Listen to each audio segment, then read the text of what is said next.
So most embroidery thread is what's called 6-stranded embroidery thread, and all that means is 6 thinner strands are twisted together to create the one strand. And if I just pull them apart, you can see they easily come apart into the 6 different strands, the thinner strands. And when you're doing embroidery, you'll often be asked to stitch with 2 or 3 or 4 strands, so you're going to need to be able to separate the strands before you start stitching. And it's quite easy to do. My first tip would be to keep the thread quite short, so a good measure would be fingertips to elbow, and then just cut the thread there. Okay.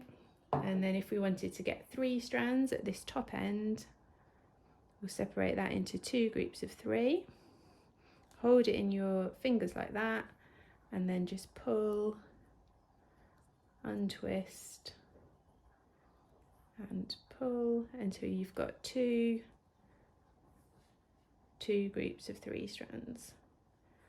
And as you practice, you can cut your thread a bit longer, but when you first start separating thread, maybe keep the thread short, then you don't get in lots of knots and muddles. So I'll show you that again.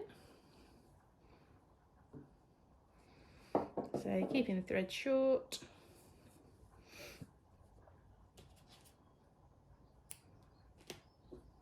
And this time if we want to take 2 strands, so that's often the fiddly bit, just finding those ends. So we've got 2 on this side and 4 on that side. And then I'm just going to untwist, untwist and pull all the way down until we've got 2 and 4. And remember always to save if you're stitching something with 2 strands, make sure you save the 4, because obviously you could use those again later.